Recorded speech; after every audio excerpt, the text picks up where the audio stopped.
Did you know that Ayyappan was born because of the 3 boons Mahishi received? Did you also know that Shiva left Ayyappan on earth? If you want to know the secret behind Ayyappan's incarnation in this video, watch till the end. Mahishasura and Raktabhaja had a sister.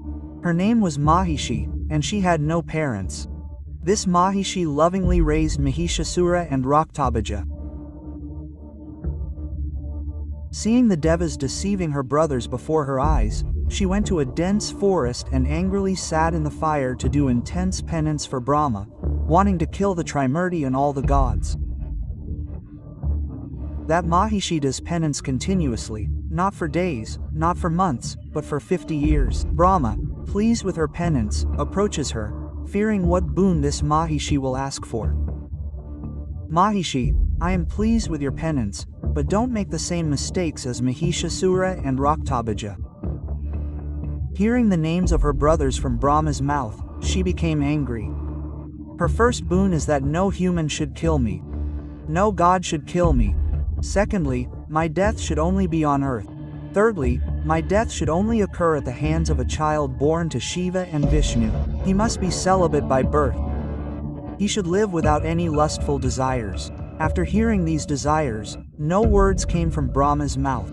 He didn't even know what to say. Brahma granted her the boon she asked for and left. After receiving those boons, she laughs, thinking that no one can stop her, and goes alone to Indraloka. Indra laughs, thinking we killed your brothers, how long do you think you will live, and proudly goes to war. Mahishi had a terrible boon like her brother Mahishasura. Every drop of her blood that falls on the ground will create new demons. So, for days, they fought fiercely. Indra tried, but couldn't even wound Mahishi's buffalo. Mahishi slays hundreds of gods. Indra, scared, flees the battlefield. Mahishi then becomes queen of Indra's realm. So all the gods run to Shiva and Vishnu, begging for rescue. Then Shiva and Vishnu, with Parvati, vow to deal with Mahishi. But days later, Mahishi attacks Earth with demons. Shiva, seeing this, thinks he must kill Mahishi, when a beauty passes him. Seeing her, Shiva feels the same pull as when he first saw Parvati. Shiva, still thinking, returns to Kailash.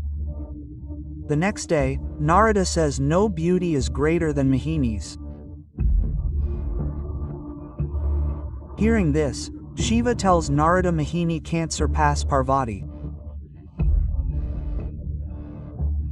Still, since you say so, we'll visit Vaikuntha to see Mohini.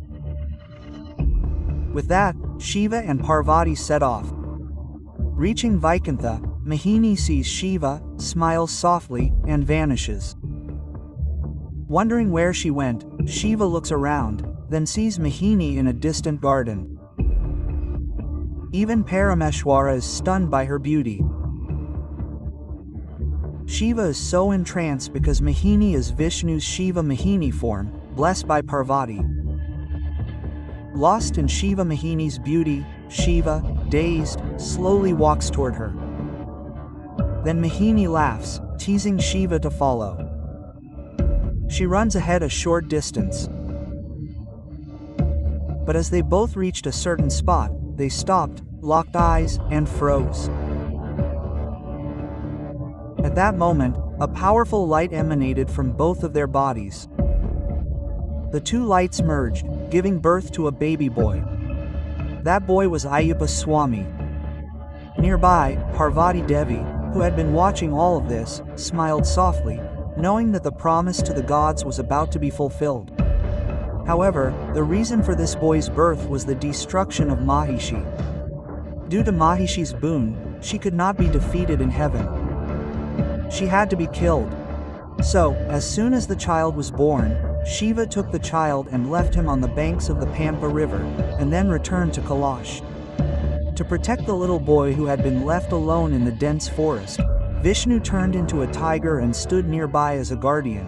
Meanwhile, Rajashekaran, the king of the kingdom of Panthala, came to hunt in the same forest.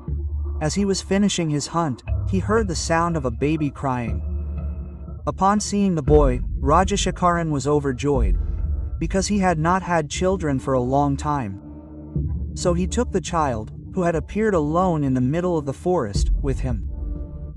He was wondering if taking the child was right or wrong. Then a sage came and said, "This boy's name is Manikandan. He will bring great respect and fame to your lineage. So take him with you." Quote. He said, "After he turns 12, you will understand who he really is." Hearing this, the king was very happy. He picked up Manikandan, got on his horse, and set off towards the kingdom. As soon as Rajashekar reached his kingdom, his wife saw the boy in the king's arms. Surprised, she went to him. Then the king explained what had happened. The whole matter was told to the queen. Then the queen takes Manikandan and introduces him to all her people. After Ayyappan came, the whole kingdom flourished with prosperity and wealth. Days pass by like this. Rani's love for Manikandan grows stronger. After a while, Rani becomes pregnant and gives birth to a son named Rajaraju. Even though they have their own son, Rani's love for Manikandan remains strong. After some time, Manikandan is sent to Gurukulam. In Gurukulam, Manikandan learns about ancient stories, Vedas, weapons, and warfare. Seeing this, his guru realizes that Manikandan is no ordinary man but a divine incarnation. Within 2 years, Manikandan acquires all knowledge from his guru and asks, "Sir, please tell me what Guru Dakshina I should give you." Then the guru says, "My son has been mute and crippled since childhood. Please grant him sight and speech." Quote. At that moment, Manikandan calls his guru's son and blesses him with sight and speech. But he said not to tell anyone about this. When the king sees Manikandan return to the kingdom, he is overjoyed and immediately decides to crown Manikandan as king. That night, the king tells the queen about it. The queen is also very happy and agrees to crown Manikandan as king. But the next day, a minister comes to the king from the royal court and asks, "Your Majesty, what are you doing? You have your own son. But do you want to make a random man king?" Quote. He says that this idea is not good for the kingdom, and the minister tells Manikandan to leave the country immediately. Then the king says, "Minister, who do you think you are? I know who to make king and who to exile. Respectfully go back the way you came. Otherwise, I will exile you myself," he says angrily. While the queen was playing with her own child, the minister says to the queen, "Are you really playing with your own son? Well, keep playing. But your son won't be with you for long." Quote. The shocked queen asks what he's saying. Then he appeases her, asking why make a random man king when you have your own son. They plot to eliminate Manikandan. They try to sicken him with a sorcerer, but his minister saves him. Again, when they try to poison his food, Lord Shiva removes the poison and saves Manikandan. With both attempts failing, the minister hatches a big plot. The queen feigns a headache and convinces the king that tiger's milk must be brought from the forest to cure her. The king is saddened, but Manikandan, with divine power since childhood, says he'll go get the milk and enters the forest. On the way, he meets the robber Pandit, puts him on the path of righteousness, and blesses him. Next, the demon Mahishi appears, and a fierce battle between good and evil ensues. After many days of fighting, Manikandan finally destroys Mahishi and establishes Dharma. Malikapuradama, born from Mahishi's body, wants to marry Ayyappan. But Ayyappan promised her that he would marry her on the day when no first-time pilgrims visit Sabarimala. After the war, Indra turns into a tiger, and the other gods turn into tiger cubs and escort Manikandan back to the kingdom. The king and queen are shocked to see Manikondan riding on a tiger. The king, realizing the queen's conspiracy, asks for forgiveness. Then a sage arrives and reveals the truth of who Manikondan is. He is the divine son of Parashiva, born to destroy Mahishi. Saying his work here is done, Ayyappan shoots an arrow into the forest. The place where it fell is Sabarimala.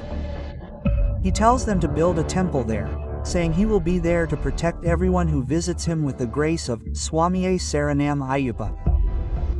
Born as Shiva's son, he came to earth to kill the demon Mahishi.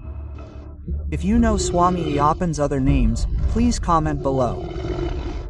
If you like this video, like it and share it with your family.